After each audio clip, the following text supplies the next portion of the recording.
came in as the #1 seed, as the point leader, so he remains the point leader coming in. Jet Lawrence won last week's 450 race, but he's still working his way back up the point standings because he was not the #1 seed coming in. Chase Sexton remains the SMX points leader, third last week, but he was the #1 seed. He had a bit of a points buffer to work with, so he'll still have the red plates on his machine. And perhaps most importantly, this will be a double points race this weekend and triple points next weekend in Las Vegas. So that's how we play the game when it comes to the SMX playoffs. Double points, seeding, definitely matters coming in. And we expect great racing on a really fun racetrack tomorrow afternoon. And riders will ride today with open practice. And also part of the menu for SMX is giving the next generation of riders their chance in the spotlight. We had 65cc racing last weekend. JT will have super minis tomorrow. Pierce Brown, Levi Kitchen, Hayden Deegan, Tom Bial, RJ Hampshire, Jordan Smith, Max Anstey, and Chance Hammons.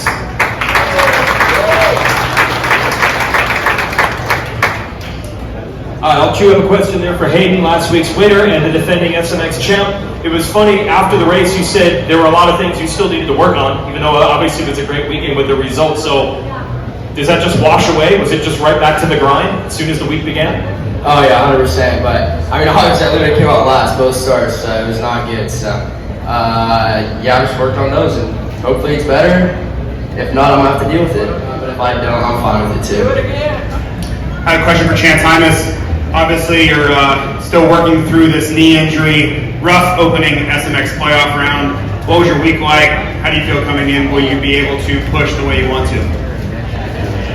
First round for sure, but yeah, just trying to get through this week, and yeah, I tweaked my knee a little bit last weekend, but just trying to rehab a little bit and try to work on the bike a little bit. I was definitely behind the 8 ball last weekend for sure, but yeah, I'm trying to do my thing this weekend, you know, get back up front. Jamie Guido, Vital Mix. Julian Bomer led some laps last weekend. First time really running up front like that. What did you take away from it, and can you repeat and move up a spot? Yeah, for sure. Took a lot away from a lot of confidence and just learning that pace and getting up there in front. Definitely the goal is to move up position, and no, I feel good coming into this weekend. I'm ready to go. One for RJ real quick. You were on our show a few weeks ago and you talked about, hey, I kind of like the smack talking, it's fun. You don't have a problem with talking with Hayden, going back and forth, and then you were yelling at him on the track a little bit. What were you saying and how'd that go? Yeah, I mean, he backed it up, so you can't really take anything away from the kid. Yeah, I enjoy it. I mean, I don't really care if I go out there and get stroked on the weekend. Like they say they want someone that'll talk back. And one, did you surprise yourself a little bit with that performance coming back so quickly? And two, does your expectations for the playoff rounds as a whole change now that you had such a good opening round?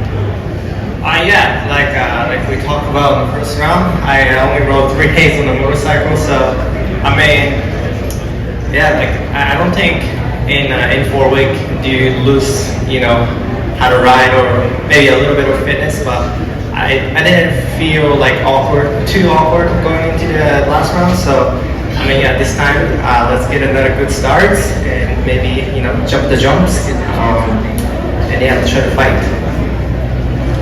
Hey Levi, this one is for you.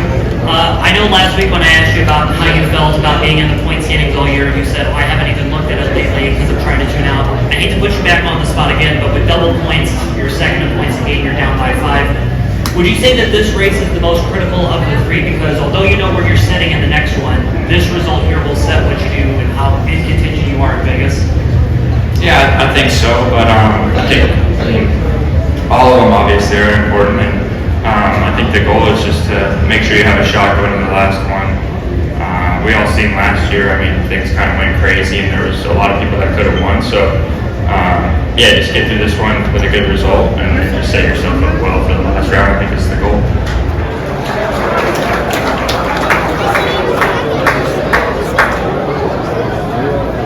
He will be followed by Justin Cooper.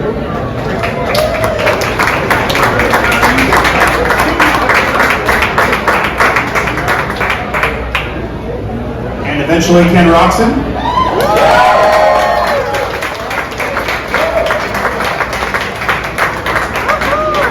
Eli Tomac.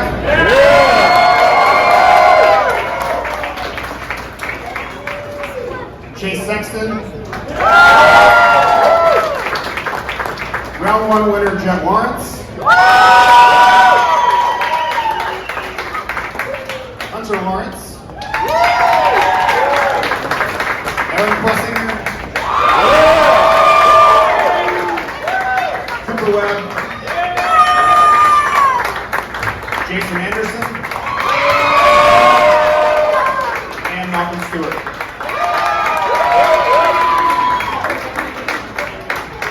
Start off with last week's winner, Jet Lawrence.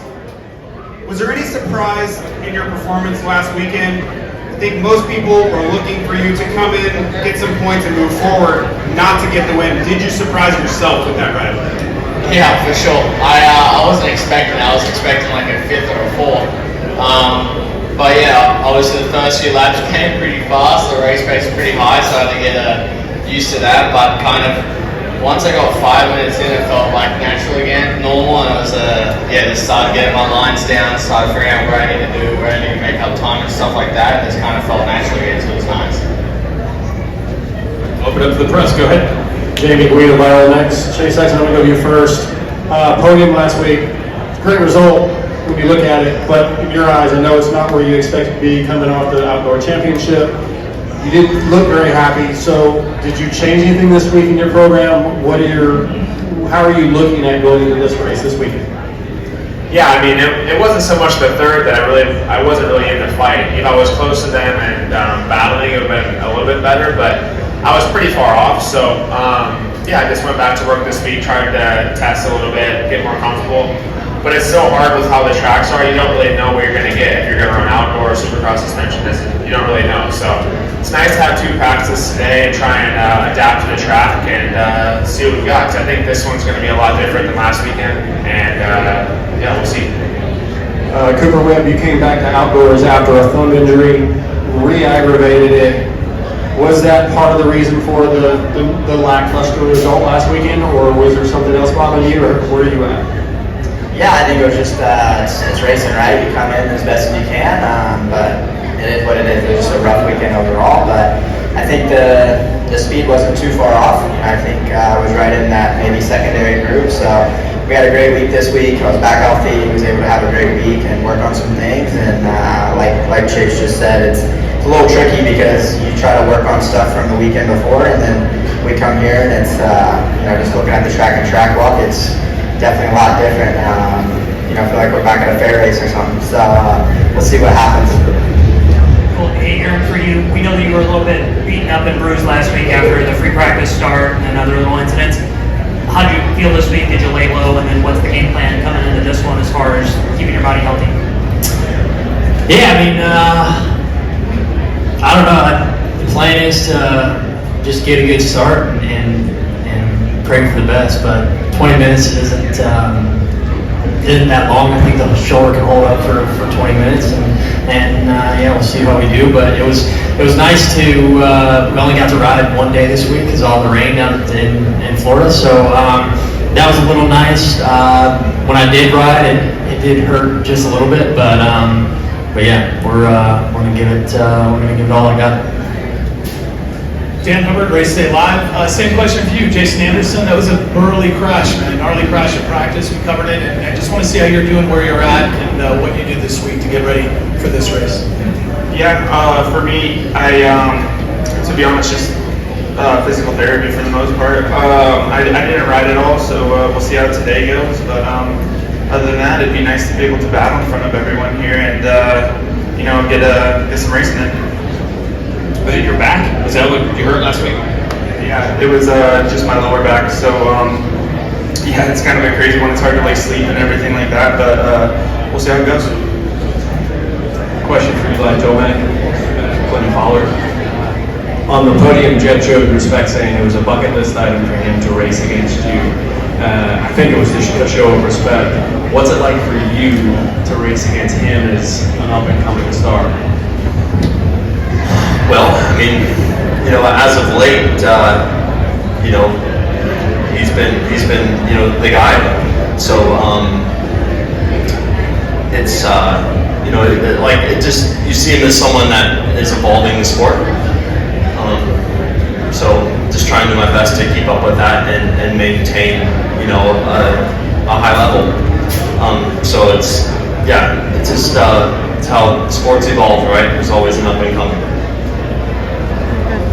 Andy for NBC Sports. Let's stick with Eli for a moment. I presume that you had a chance to walk the track this morning. Do you feel there are any similarities or what are the differences between this track and Daytona, where you've been so successful in the past? And is being on a speedway like this just kind of bring back those memories of Daytona? I would say it looks very Daytona-ish. Catch Eli again and stuff like that. But no, it's just like you said, just trying to figure stuff out for myself, you know. Justin Cooper, after analyzing your ride last week, what are some of the key things that you walked away from learning from last weekend? Yeah, overall, it was the first 450 SMX race for me. I wasn't really too good last weekend to it. I kind of came in with some big expectations, and yeah, it really didn't play out for me. So this year was a way better start for me, and it was good to just get one under my belt. They obviously get more crucial going into these next two. So I feel like we're in a good spot with the team, with the bike, and yeah, nothing but positives really to take away from me. My speed was good last weekend. Just want to keep gaining confidence and momentum. We got a fan question that I'll get to you, Jamie. No, we're going to go Jamie first. Go ahead, Jamie. Jamie Guido, next. Dylan Ferrandis, this is your first year on the Phoenix Honda team, and by all accounts, you're a guy that tests a lot. You like to put a lot of time in during the week to get the bike where you want it, try a lot of different parts. How much more time do you feel like you're putting in during the SMX series to try to adjust to these tracks? I mean, it was quite hard for me to do a lot of testing since I crashed a lot during the motocross, and especially Ironman. That crash at the start really beat me up, and it took me a little bit time to recover, and I was still suffering a little bit last weekend from it. But yeah, this week we've been able to test and do different stuff on the bike, so it's getting better. But yeah, it's more like a lack of just practicing and riding the bikes and trying to be 100% for me than anything else. We do a fan question. Go ahead. My name's and my question's for Jay. If you win this year, what's your next car gonna be? Well, right now we're looking at some Porsche GT2 RS. That's the goal right now. Is that? But we'll see. We're gonna have to try and win it first. So right now there's no cars.